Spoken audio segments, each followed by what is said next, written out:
Now we will discuss the next revolution in Russia, and this is given the name of the Revolution of October 1917.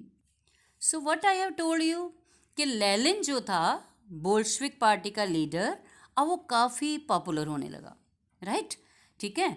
And this made Menshevik, जो उसके opposite second group है, provisional government very insecure, and there were conflicts between provisional government and Bolsheviks. ये provisional government means जो मेंशविक की government थी.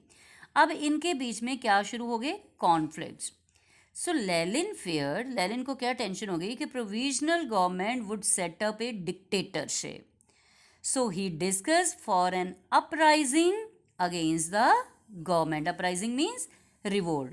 तो Lenin ने अब सोचा कि नहीं, हमें रिवोल्ट कर देना चाहिए इससे पहले कि मेंशविक जो उनके अगेंस्ट हैं वो डिक्टेटर बन जाएं, तो उनको रिवोल्ट कर देना चाहिए.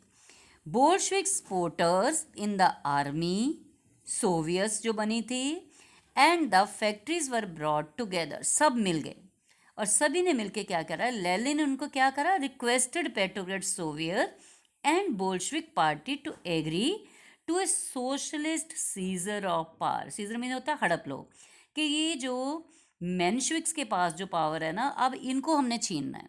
क्लियर?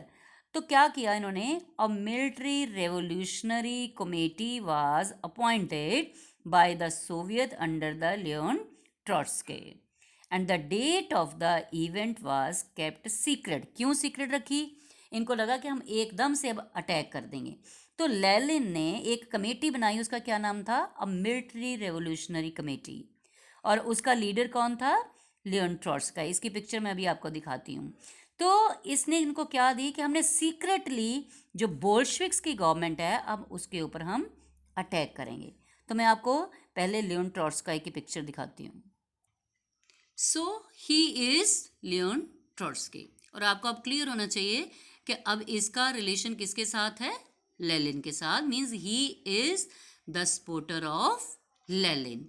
अब ये मिल के दूसरी प्रोविजनल गवर्नमेंट जो किसके अंडर है? मेंशविक के अंडर, उसके अगेंस्ट जा रहे हैं, right? So under the leadership of Leon Trotsky जो क्या थी? अपराइजिंग शुरू हो गई ऑन 24 अक्टूबर. लेकिन उल्टा हो गया. अब क्या हुआ कि इन्होंने जो अटैक करना था उससे पहले ही जो प्रोविजनल गवर्नमेंट थी उसका प्राइम मिनिस्टर था केरेंस्की. उसकी पिक्चर में आपको दिखाती हूँ. अब उनको पहले ही पता चल गया, ठीक है, इनके प्लान्स के बारे में. तो दे टुक स्टेप. उन्होंने क्या स्टेप लिए? The military man seized Bolshevik newspaper. तो इन्होंने जितना भी मीडिया था इनका, लियोन ट्रॉट्स्की का, या लेलिन का, या बोल्शविक पार्टी का, सब सेम ही है, उनके न्यूज़पेपर को सीज कर लिया ताकि एक दूसरे के साथ इनकी कम्युनिकेशन ही ना हो पाए. Pro government troops took over telephone, telegraph offices and protected winter palace. ठीक है. तो इस तरह से क्या हुआ कि इन्होंने जो नेक्स्ट गवर्नमेंट थी उन्होंने भी जो ये गवर्नमेंट थी केरेंस्की की, अब उनके ऊपर अटैक कर दिया. इट मीन्स कि ये दोनों का ही चल रहा है आपस में. जब इसने अटैक करने की कोशिश की तो इन्होंने उनके जो न्यूज़पेपर वगैरह को सीज कर लिया, और साथ साथ उल्टा ये गवर्नमेंट भी इनके ऊपर अटैक कर रही है. सो मिलिट्री रेवोल्यूशनरी कमेटी जो किसके अंडर थी? ट्रॉट्स्की के under. Order to seize the government officers and arrest the ministers. By nightfall the city was under the control of committee and the ministers surrendered. कहने का मतलब जो प्राइम मिनिस्टर केरेंस्की था, जो प्रोविजन गवर्नमेंट थी, उन सभी को सरेंडर करना पड़ा. अब केरेंस्की के जो प्राइम मिनिस्टर है दूसरी ऑपोजिट पार्टी का, उसकी पिक्चर देखो. सो ही इज केरेंस्की. ठीक है, ये प्राइम मिनिस्टर था प्रोविजनल गवर्नमेंट का. इसके अगेंस्ट जो ट्रॉट्स्की था, उन्होंने इसके अगेंस्ट गए और इनके ऑफिसर्स को सभी के ऊपर अटैक करके इनको कैप्चर कर लिया और इनके ऑफिसर्स को सरेंडर करना पड़ा. Right. So in this way बोल्शविक्स जो थे पावर में आने लगे. Right. All Russian congress of Soviet in Petrograd approved the बोल्शविक action. Uprisings took place in the other cities also. There was a heavy fighting, especially in Moscow, and by December, Bolsheviks controlled the Moscow, Petrograd area even.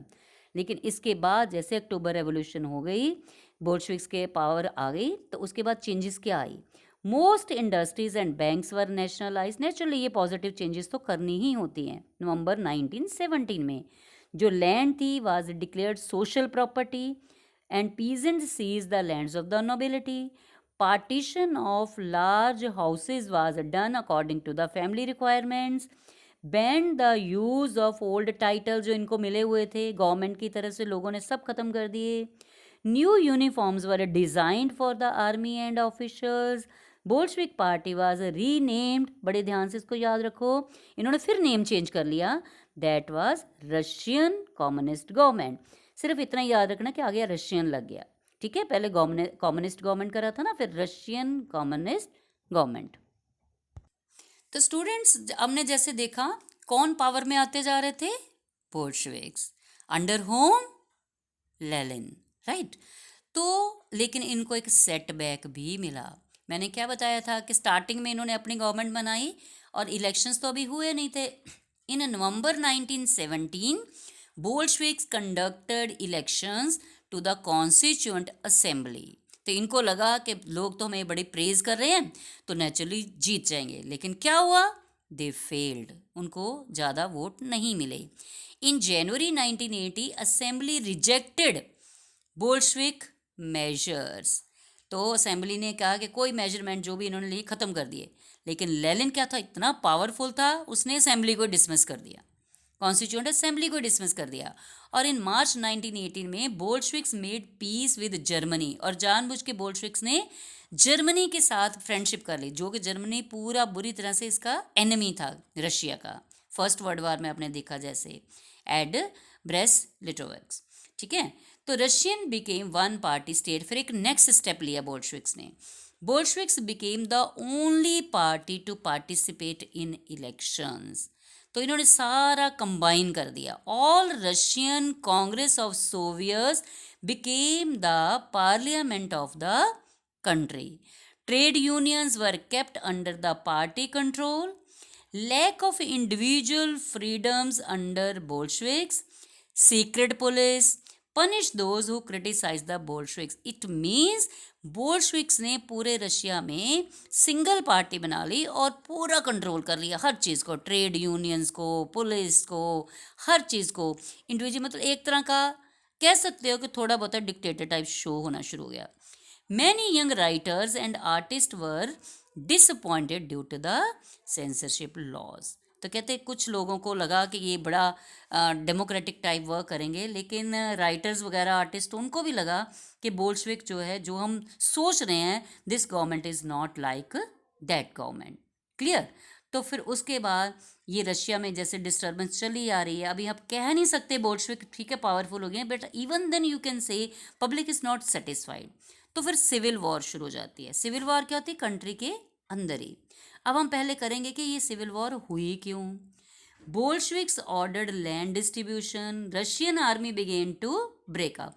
तो जैसे Bolshevik ने करा ना कि सारे land owners जो थे उनको उनसे लैंड लेके बांटनी शुरू, तो आर्मी ने वापस अपने घरों को भागना शुरू कर दिया सो दैट वो भी अपनी लैंड का हिस्सा ले सके. Soldiers wish to go home for the redistribution and deserted, छोड़ के भाग गए.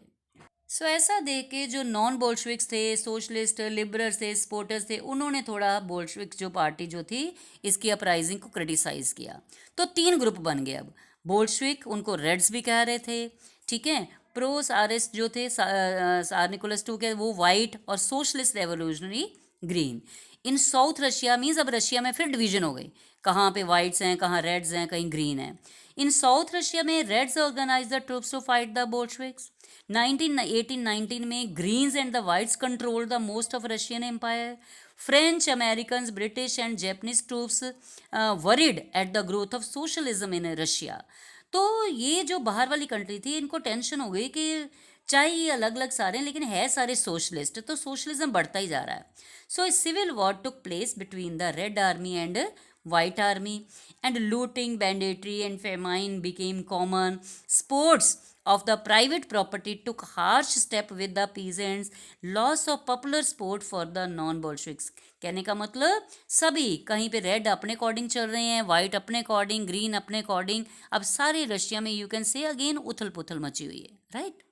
सो इतने डिस्टर्बेंस के बावजूद भी जनवरी 1920 में बोल्शविक्स जो थे पूरे के रशिया को वो क्या कर रहे थे, control, succeeded due to the cooperation with the non Russians nationalities and Muslim jadidist, क्योंकि इन्होंने सभी बाहर वाली कंट्री के साथ फ्रेंडशिप कर ली।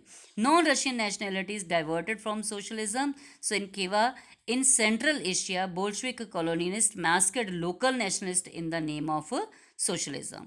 तो इसके बाद जो थी फिर किसकी फॉर्मेशन हो गई, यूएसएसआर, ठीक है, 1922 में, and most non Russian nationalities were also given political autonomy.